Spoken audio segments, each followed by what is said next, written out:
Sexual weakness पे तो आपने बहुत कुछ सुना भी होगा, बहुत कुछ पढ़ा होगा, लेकिन आज हम बात करेंगे सेक्स की इच्छा कम होना या इसकी इच्छा अधिक होना या बिल्कुल नहीं होना। ये इसकी इसकी वैल्यू क्या होती है। सेक्स के समस्याओं को लेकर के लोगों को तो कंफ्यूजन होता है, लेकिन इंफॉर्मेशन लोगों के पास में सटीक नहीं होता है और कहीं ना कहीं हर इंसान इन छोटी मोटी दिक्कतों से सफर कर रहा होता है। आज हम बात करेंगे सेक्स के कुछ अच्छे पहलू और कुछ खराब पहलू के ऊपर कि इसमें क्या कमियां हैं, क्या अच्छाइयां हैं, कम होने पर क्या होता है, अधिक होने पर क्या होता है और इससे क्या नुकसान होता है। इन सब के बारे में बात करते हैं डिटेल से।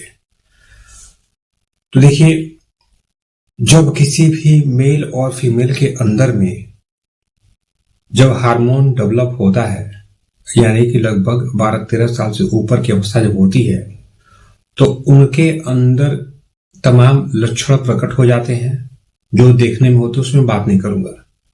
मैं बात करता हूं कि जब उनके अंदर फीलिंग डेवलप हो जाती है कि वाकई में सेक्स है क्या, और रोजमर्रा के लाइफ में आपको डिस्टर्ब ये कैसे कर सकता है, इसके पीछे की पूरी कहानी क्या है।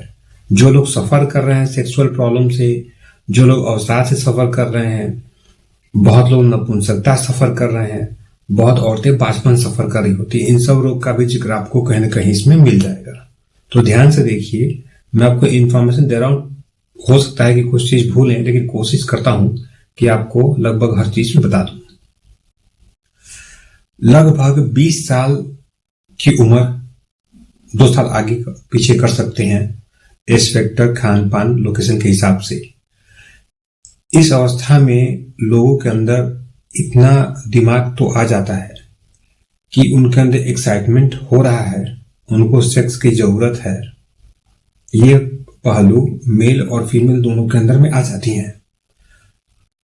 यहाँ पे एक बात और उठता है कि किसके अंदर में सेक्स करने की क्षमता ज्यादा होता है, इसके बारे में हम जिक्र करेंगे अभी आगे चल करके।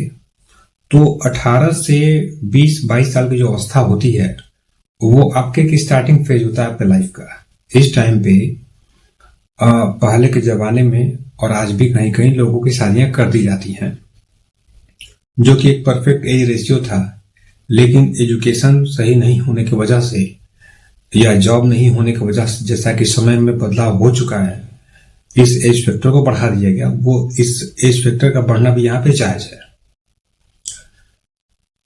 जब इस अवस्था में आप होते हैं तो आपके अंदर एक्साइटमेंट बिल्कुल पीक आवर पे होता है। आपने सुना भी होगा कि अगर बच्चे इस एज फैक्टर पे अगर पढ़ाई पे ध्यान देते हैं तो कुछ बन जाते हैं, और नहीं देते हैं तो बिगड़ भी जाते हैं। ठीक है, वही पहलू यहाँ पे लागू होती है। जब आपकी उम्र 10 साल बढ़ा लीजिए, 35-37 साल के आसपास पहुंचती है, 2 साल आगे पीछे हो सकता है आपके डाइट और आपके लोकेशन के हिसाब से, तो वहां पे एक्साइटमेंट जो है अपने पीक आवर को क्रॉस कर चुकी होती है, यानी कि बिल्कुल आप प्रौढ़ होते हैं, जहां पे आप हर चीज को अच्छे तरीके से, फायदा नुकसान हर चीज को समझते हैं, अपना जॉब प्रोफेशन समझते हैं। लेकिन सब कहानी यहीं पे स्टार्ट होती है आपकी। जब आपकी उम्र 35 साल के आसपास होती है, तो जैसा कि आप जानते होंगे, अपने देश के अंदर में गरीबी बहुत ज्यादा है। ज्यादा का मतलब 80% तो लोग वो हैं जो गरीबी रेखा से नीचे हैं, इससे ऊपर ही होंगे। यानी अगर देखा जाए तो लीगली वो इतने सक्षम नहीं है कि वो अपना 2 वक्त का खाना भी सही से बंदोबस्त कर सके, वो पुअर लोग हैं। इसके ऊपर अगर जाएंगे आप तो कम से कम 10% लोग ऐसे मिल जाएंगे आपको, 12% लोग जो किसी नौकरी पेशे में कुछ ना कुछ कमा रहे होते हैं, कोई सरकारी नौकरी में, कोई प्राइवेट नौकरी में कमा रहा होता है। और इसके बाहर का जो 10% आता है, वो उनका आता है जो बड़े पूंजीपति होते हैं, बिजनेसमैन होते हैं, जो टॉप 1 भी हैं और टॉप 1000 भी होते हैं। तो कहानी क्या होती है कि जब आप जॉब में होते हैं, जॉब में तो सभी लोग हैं, तो उस टाइम पे जो आपके दिमाग के ऊपर में प्रेशर पड़ता है, जैसे मान लीजिए कि आपकी शादी हो गई या नहीं भी हो पाई, किसी कारण से आपकी शादी लेट हो गई, और अगर शादी आपकी हो गई तो उस दोनों कंडीशन को लेकर चलते हैं। अगर शादी डिले होती है आपकी, तो ये हार्मोन जब अपने पीक आवर पे होते हैं तो आपके दिमाग के अंदर में कहीं ना कहीं पे वो आपको डाइवर्ट करेंगे अपने काम से या अपने एजुकेशन से, अपने प्रोफेशन से। बहुत लोग कंट्रोल कर पाते हैं। कंट्रोल करने का एक ही तरीका है जो कि अध्यात्म का है। माइंड को कंसंट्रेट करके और कंट्रोल करके ही आप इससे कंट्रोल कर सकते हैं। नहीं कर सकते हैं तो इन लोगों से कहीं ना कहीं गलतियां होती हैं। ये कहीं ना कहीं पे फिजिकल रिलेशन वगैरह बनाना या गलत चीजों पे डिपेंड रहना शुरू कर देते हैं। लेकिन ये 35 साल की जो उम्र होती है आपकी, 30-35 साल की उम्र, जब जॉब भी आपका अच्छा खासा हो जाता है, बिल्कुल मैच्योर होते हैं, तो यहाँ पे एक टेंशन होता है क्या कि अब धीरे धीरे करके आपका शरीर जो है वो कमजोर होगा फ्यूचर में। इस चीज की फीलिंग आपके दिमाग के ऊपर कहीं ना कहीं बढ़ जाती है। आपको लगता है कि अब धीरे धीरे करके उम्र बढ़ेगी, शरीर कमजोर होगा, 30-35, 40-45 के होंगे, तो एक टेंशन आपको कहीं ना कहीं दिमाग के अंदर में खा रहा होता है। आप चाहे पूंजीपति हो, चाहे आपके पास कुछ भी ना हो, आप अपने ऑफिस में होते हैं तो ऑफिस का तनाव, आप पैसा कमाने का तनाव लेके चल सकते हैं। इकोनॉमी वाली जो प्रॉब्लम है इंडिया में सबसे अधिक होती है। इसके बाद से कुछ लोग नशा करते हैं, कुछ लोग फील्ड में जॉब करते हैं। अब जो इंसान दिन भर 8 घंटा 10 घंटा नौकरी करता है, अगर मेट्रो सिटी की बात करेंगे तो जैसे दिल्ली के एक कोने से दूसरे कोने पर लोग जाते हैं तो कम से कम 4-5 घंटे का टाइम उनका जाने आने का खर्च हो जाता है। तो दिन में लगभग 2.5 घंटा जाने में, 2.5 घंटा आने में, एक एवरेज खत्म लोगों का जो समय है खत्म हो जाता है, जो कि इनके रूटीन वर्क में होता है। आजकल छोटे मोटे शहरों में ऐसा होता है।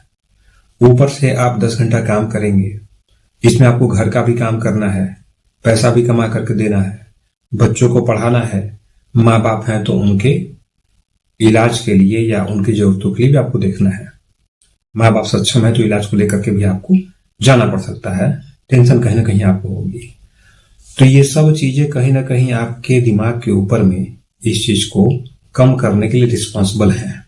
लेकिन यहाँ पे 2 विचारधारा होती है, समाज और सेल्फिश, जो आप स्वार्थी बन जाते हैं। वो आपको समझना होगा कि आप इस समाज के एक हिस्सा हैं। जिस दिन आपका विवाह हुआ उसी दिन आपको ये समझना चाहिए कि आप एक परिवार और समाज के बंधन में बंध चुके हैं। तो आपके जो रिश्ते हैं, जो घर बार आपके हैं, माता पिता हैं, भाई बहन हैं, बच्चे हैं, वो आपकी रिस्पॉन्सिबिलिटी होते हैं। तो उनको भी देखना है, उनको भी समय देना है, ये बिल्कुल जायज है। लेकिन होता क्या यहाँ पे है कि आपको ये सब चीजें इरिटेट करना शुरू कर देती हैं। अक्सर हस्बैंड वाइफ के अंदर में क्या मैंने देखा है कि आपसी अंडरस्टैंडिंग अच्छी नहीं होती है। आपसी अंडरस्टैंडिंग मतलब कि एक दूसरे के फैमिली को लेकर के उनका कम्युनिकेशन काफी डिस्टर्ब होता है। बहुत ही कम ऐसे परिवार, हजारों में से एक मिलते हैं जहां पे आपसी अंडरस्टैंडिंग कुछ हद तक अच्छी होती है, नहीं तो नहीं होती है। अगर आपसी अंडरस्टैंडिंग है तो फैमिली की नहीं होगी, फैमिली की अगर है तो इकोनॉमी की नहीं होगी, कहीं ना कहीं डिस्टर्ब आप हो जाएंगे। तो इस नाते आपके परिवार के अंदर में तू मैं की संभावना हमेशा हो जाती है। अब होता क्या है, जब आपके दिमाग में मानसिक तनाव होगा, जॉब को लेकर के, पैसे को लेकर के, मानसिक तनाव को लेकर के, आप उसी में नशा भी करते हैं। बहुत लोग नशा करते हैं, आपको कई उत्तर मिलेंगे। बहुत लोग नशा करते हैं तो बोलते हैं कि एक्साइटमेंट उनको हो जाता है, होता नहीं है। नशा करने से उनके दिमाग का जो तनाव है, जो कंसंट्रेशन है, वो खो जाता है।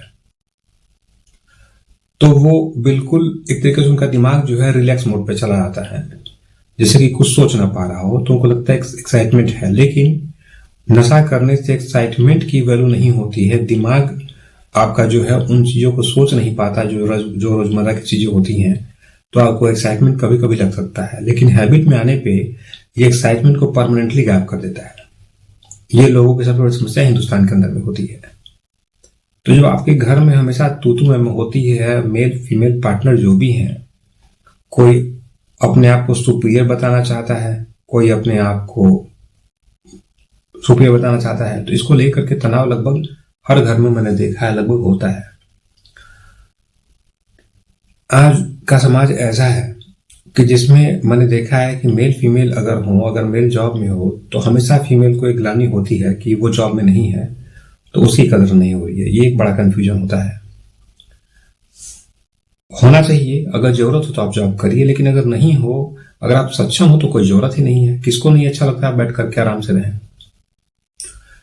इस रीजन से भी बहुत घर टूटते हैं और आपसी मनमुटाव से आपके अंदर में जब हार्मोन पीक आवर पे होते हैं, मान लीजिए कि आप लोग रिलैक्स हैं, हस्बैंड वाइफ है, रिलैक्स हैं, तब क्या आज तो ठीक है, लेकिन किसी बात को लेकर के जब बहस होती है, कोई बात उनके ईगो को लेकर के चोट की जाती है, तो उस कंडीशन में जो उनका पीक आवर होता है एक्साइटमेंट का, वो वहीं पे तुरंत डैमेज हो जाएगा और वहां पे वो पर्सन चला जाएगा डिप्रेशन में, और वो उस टाइम पे बहुत ही नर्वस फील करेगा अपने आप को। और अगर ये बार बार ये डिप्रेसिव वाली चीजें होती रह जाएंगी, यानी कि एक्साइटमेंट के दौरान में अगर ये चीजें होती रहती हैं, तो धीरे धीरे करके आपके अंदर में सेक्सुअल वीकनेस आते रहता है, जैसा कि इंडिया में सबसे अधिक पाया जाता है। जब खाली हो, आपको लगता है कि हाँ भाई चलो दोनों लोग कंफर्टेबल है, मेल फीमेल पार्टनर कंफर्टेबल है, और फिर आपको उस टाइम पे कोई ना कोई बात को लेकर के बहस हो जाती है। कुछ आप पूछ पाते हैं, कुछ नहीं पूछ पाते हैं, कुछ बातें आपके मन में रह जाती हैं एक टीस बन करके कि हाँ ये बात इन्होंने किया, ऐसा क्यों किया। तो वहां पे कहीं ना कहीं आपके अंदर में हार्मोन जो है वो डिस्टर्ब हो जाएंगे, तो ये दिक्कत आपको फेस करना पड़ता है। तो धीरे धीरे करके आपकी रुचि कम होती है और आप डिपेंड होते हैं और आप खोजना चाहते हैं कि हम कहीं और कुछ अपने लिए खोजें, यानी आप एक पार्टनर की तलाश कहीं ना कहीं चोरी छुपे करना चाहते हैं। ऐसा लोगों के साथ में होता है। जो लड़के आजकल के जो होते हैं, जो यंग एज वाले हैं, इनको मैंने क्या देखा है कि जब भी ये होश संभालते हैं, होश संभालने के बाद इनका एक्साइटमेंट की वैल्यू और इनकी गंदी बातें ये हमेशा इनको कहीं कहीं डिस्टर्ब करती हैं। अच्छा, मैंने एक बात और देखा है कि आज तक मैंने ऐसे किसी भी इंसान को नहीं देखा है कि जो आदमी बचपन में मेंटल यानी दिमागी रूप से इस अश्लील हरकत करता हो या बातों को करता हो और कभी फ्यूचर में वो सक्सेस हो गया हो सकता है कि उनके बाप दादा सक्सेस हो तो उनके ऊपर सक्सेस का एक ठप्पा पड़ गया हो, जबकि लोग अपनी लाइफ में बिल्कुल फ्लॉप होते हैं, क्योंकि मानसिक रूप से जो इनका दिमाग है ना वो डाइवर्ट यही होता है कि इनको सिर्फ बात करना है, इनको सिर्फ उस मौका चाहिए। इसी मौके को लेकर के और मैगजीन पढ़ करके, सोशल मीडिया पढ़ करके लोगों के अंदर में क्या होता है कि एक एक्साइटमेंट की वैल्यू अटैक करती है। जब अटैक करती है तो यही लोग स्पेशली किसी न किसी आरोप में, किसी को छेड़ने के आरोप में कहीं ना कहीं भी इन्वॉल्व होते हैं। ये मेल भी हो सकते हैं, फीमेल भी हो सकते हैं, ऐसे दोनों लोग होते हैं। जो गरीब लोग हैं, जिनके पास खाने पीने का सोर्स नहीं है, या जो मिडिल क्लास के लोग होते हैं, मैं गवर्नमेंट एम्प्लॉइयों को लेकर के प्राइवेट एम्प्लॉय जिनकी तनख्वाह 1-1.5 लाख 2 लाख है, उनकी बात कर रहा हूं कि हमारा देश बहुत गरीब देश है। भले से आप तरक्की करके एक 1.5-2 लाख 2.5 लाख कमाते हो महीने का, तो इनका जो कंजूसी वाला सिस्टम है ना खाने पीने को लेकर के, ये काबिल तारीफ है। 4 बादाम खाएंगे, 1 अखरोट खाएंगे अगर पैसा है तो, और नहीं है तो कोई बात नहीं है। सब्जी वो आएगी जो मार्केट में बिल्कुल आउट ऑफ डेट लग रहा हो कि हाँ सड़ जाएगी, लोग खाएंगे। ऐसे बहुत परिवार जो गरीबी रेखा से नीचे हैं, वो उनकी बात तो मैं कर ही रहा हूं, लेकिन जो लोग रिच समझते हैं अपने आप को, उनकी बात कर रहा हूं कि इतना थॉटलेस का उनका खान पान होता है कि नरिशमेंट फैक्टर होता ही नहीं उसमें। तो उनके शरीर के अंदर में क्या होता है कि कमजोरी आती है। और मैंने अब तक देखा है कि डायबिटीज जैसी कुछ बीमारियों को छोड़ करके किसी बीमारी में अवसाद का सिम्टम जल्दी नहीं आता है। अवसाद मतलब अरुचि, यानी कि जिसको जो सेक्सुअल एक्साइटमेंट की वैल्यू उनकी डाउन चली जाती है और डाउन करते करते खत्म हो जाती है। लेकिन जब वीकनेस होता है, जब मैंने बहुत टीबी के पेशेंट को देखा, जब इनको वीकनेस होता है ना, तो इनके अंदर एक्साइटमेंट की वैल्यू कुछ ज्यादा होती है। भले से बाद में इनको थकान लग जाए, लेकिन एक्साइटमेंट की वैल्यू उनकी बार बार रिपीट करती है इस फैक्टर के हिसाब से। जैसे 25 साल में ज्यादा है, 35 साल में कम हुआ, 50 में और कम हुआ, 55 में और कम हुआ, 65 में और कम हुआ। ऐसे करते करते आपका जब हार्मोन कम बनता है तो आपकी इच्छा कम होती है। जो वैराग्य जीवन वाले होते हैं वो धातु पे अपने कंट्रोल करके अपने ओज का निर्माण करते हैं। जो वैवाहिक जीवन वाले, जो सामाजिक प्राणी हैं, वो समाज में जीते हैं, अपने सहपाठी के साथ रहते हैं। तो दोनों की अलग अलग वैल्यू होती है। यहाँ पे आपने देखा होगा कि शराब को पी करके या नशा करके बहुत लोग जो है औरतों से छेड़छाड़ करते हैं, या बहुत मैंने न्यूज पे देखा और मैंने काफी माइंड किया कि कुछ जगह पे औरतों ने भी यही हादसा जो है मेल पार्टनर के साथ में कर दिया, छेड़खानी का काम कर दिया। तो ये चीजें दोनों तरफ से होती है, इसमें कोई भी एक जो है रिस्पॉन्सिबल नहीं है इस चीज के लिए, जिसको लेकर के ये सोचा जाए कि कहीं पे कोई एक गलत हो। अब बात क्या होती है इसमें कि आप लोग, मैं एक जवाब देना और चाहता हूं कि जो सेक्सुअल बताया कि पावर किसके अंदर अधिक होता है, किसके अंदर कम होता है। तो देखिए, एक फीमेल जो होती है तो उसके अंदर क्षमता सेक्सुअल की ज्यादा होती है, मेल के अंदर कम होती है। लेकिन इन कम और ज्यादा के बीच में बड़ी कंफ्यूजन है। कंफ्यूजन ये है कि औरत जब आपको अलाउ करती है किसी चीज के लिए, तो वहां पर उसके एक्साइटमेंट की वैल्यू बढ़ जाती है। लेकिन आप जबरन किसी को आप अलाउ करने का कोशिश करेंगे तो उसकी वैल्यू कभी नहीं जागती है।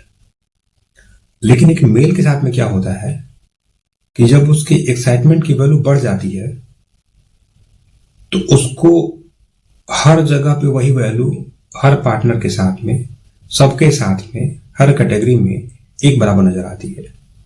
क्योंकि जो कंट्रोलिंग कैपेसिटी होती है, जो मातृत्व की भावना होती है, जो ममता की भावना होती है, वो पुरुष की अपेक्षा महिलाओं में ज्यादा होता है।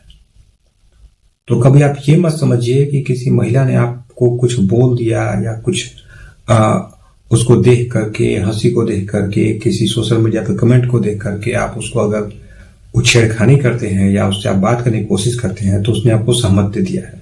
नहीं, जब तक उसको कोई चीज वाकई में नहीं पसंद होगा तब तक एक्साइटमेंट की वैल्यू नहीं होगी, वो 0% होगी। जबकि मेल के साथ में ऐसा नहीं होता है। ये बात आपको किसी किताब में नहीं मिलेगी, क्योंकि एक एक पेशेंट के ऊपर जब मैंने डीपली जब केस स्टडी करता हूं तो उन चीज को मैं लेकर के आता हूं। उम्र के साथ में सेक्सुअल वीकनेस आपका, यानी कि सेक्स की इच्छा कम होता है। लेकिन यहाँ पे कई चीजें होती हैं। आपका खान पान जब खराब होता है तो ऐसा नहीं है कि आपके अंदर में सेक्सुअल वीकनेस आ गया। इस नजरिए को समझिए आप। जब खान पान आपका खराब होता है तो उस कंडीशन में आप रूटीन में इंटरकोर्स नहीं कर सकते हैं, क्योंकि आपके शरीर के अंदर में धातु का निर्माण उतना हो ही नहीं रहा है, हार्मोन का निर्माण उतना हो ही नहीं रहा है। तो क्या होता है, आप एक दिन करते हैं तो 4 दिन थक जाते हैं, 5 दिन थक जाते हैं, 10 दिन थक जाते हैं। ऐसा अक्सर यंग लोग भी हमसे कंप्लेन करते हैं कि आदमी को थकावट क्यों होती है। तो वो सिर्फ इसलिए होती है कि आपको जो डाइट चाहिए वो डाइट आपको मिल नहीं पाती है। जब हार्मोन आपका बढ़ता है, 2 दिन 4 दिन अपने पीक आवर पहुंचता है तो एक्साइटमेंट होता है, फिर हार्मोन सेटल हो गया, फिर बढ़ेगा, कुछ दिन बाद फिर होगा।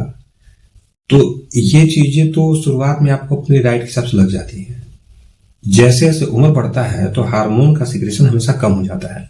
इसलिए उम्र बढ़ने के साथ साथ में आपकी इच्छा कम नहीं होती है, आपकी ड्यूरेशन, आपका गैप बढ़ जाता है। 2 दिन गैप, 4 दिन गैप, 5 दिन गैप, 10 दिन गैप, 15 दिन गैप, महीना भर गैप, 2 महीना गैप। उम्र बढ़ने के साथ में ये हो जाता है। ये हमेशा याद रखिए। नशा करते हैं, सिगरेट पीते हैं, तंबाकू खाते हैं या शराब पीते हैं, कोई भी नशा करते हैं, तो ये आपको गैप का ड्यूरेशन जो है वो जब से आप नशा करते हैं तब से ही दिखना शुरू हो जाता है। एक वैल्यू आपके सामने आती है कि आप कहीं ना कहीं पे अनफिट हैं। तो ये चीजें बड़ी कॉमन चीजें होती हैं अपने देश के अंदर में। लेकिन कुल मिलाकर के अगर देखा जाए इस चीज में तो हर कोई इसके लिए रिस्पॉन्सिबल है।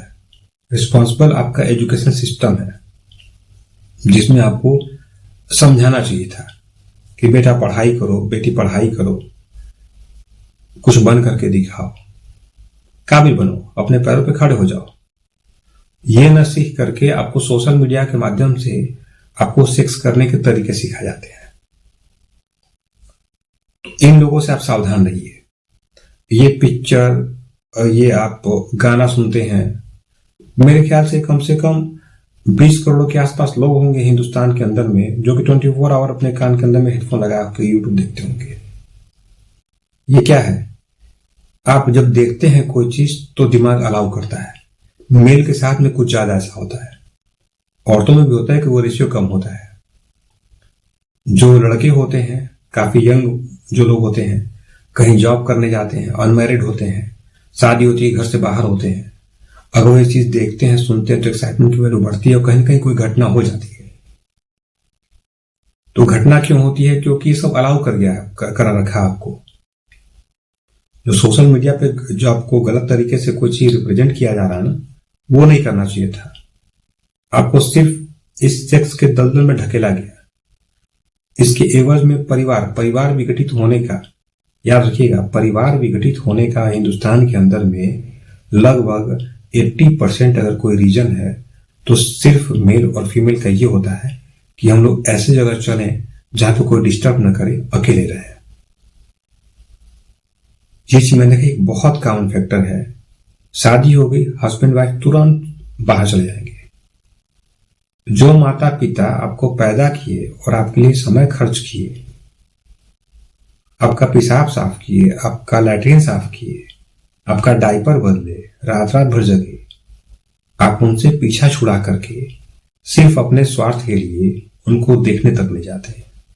साल भर में एक बार चले गए, कुछ पैसा होगा तो पैसा भेज दिया आपने।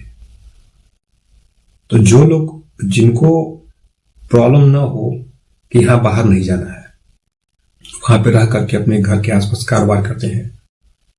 कारोबार करने वाले का रेशियो हिंदुस्तान में सबसे अधिक है। कम से कम 90 करोड़ लोग जो हैं वो अपने होम टाउन में काम करते हैं, लेकिन जाकर के आप देखेंगे कहीं ना कहीं बाहर लोग सेट हो गए हैं। इसमें एजुकेशन वाले जो लोग हैं ना, जो ज्यादा हायर एजुकेशन वाले हैं, जो ज्यादा रिच लोग 10% वाले हैं, उनका रेशियो बहुत ज्यादा है। तो ये चीज एक गलत प्रथा चली आई है। तो कहीं ना कहीं पे हर कड़ियां जिम्मेदार है।